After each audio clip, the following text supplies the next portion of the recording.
Deretan tokoh hadir dalam rapat paripurna HUT Sulsel ke-355 di kantor DPRD Sulsel pada Sabtu, 19 Oktober 2024, pagi. Para tokoh penting ini hadir dengan setelan baju khas daerah di Sulsel. Mantan Wakil Presiden RI Jusuf Kalla datang dengan setelan jas tutup hitam serta songkok rekca. Kemudian pejabat, PJ, Gubernur Sulsel Profesor Zudan Arif Fakrullah juga mengenakan jas tutup khas Toraja dengan warna berbeda. Setelan berwarna biru begitu memancar dari Profesor Zudan Arif Fakrullah. Anggota DPD RI Tamsil Lindrung pakai jas tutup dengan warna merah marun. Sementara Ketua DPRD Sulsel DRG Rachmatika Dewi mengenakan baju bodo dengan warna biru muda. Sedangkan Sekretaris Daerah, Sekda, Sulsel Jufri Rahman dan Wakil Ketua DPRD Sulsel, Rahman Pina kompak setelan jas tutup hitam.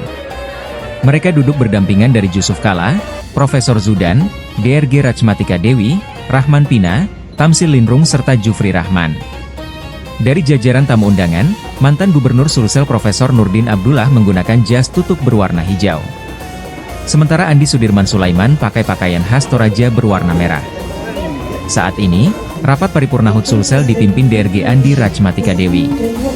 Dalam HUT kali ini, Sulsel mengangkat tema, Sulsel Rumah Kita Semua. Sekda Sulsel Jufri Rahman pun mengungkapkan makna tema ini sebagai pemersatu. Sebab, saat ini masyarakat dihadapkan dalam hawa panas politik.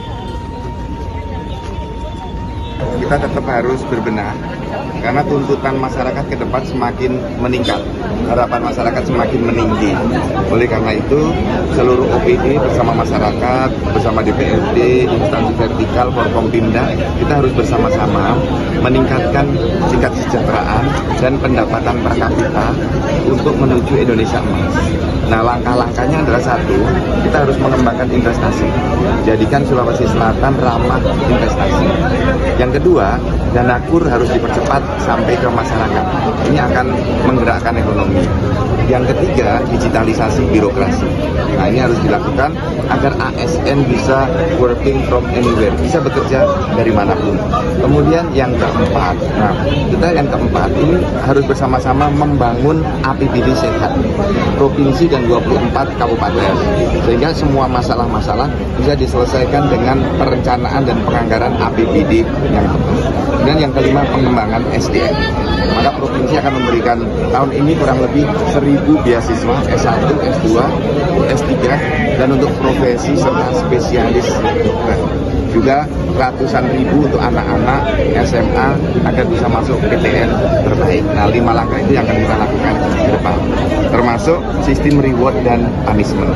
ASN yang bandel kita beri sanksi, ya, yang berprestasi kita berikan penghargaan S2 dan S3. Gitu. Download Tribun X sekarang. Menghadirkan lokal menjadi Indonesia.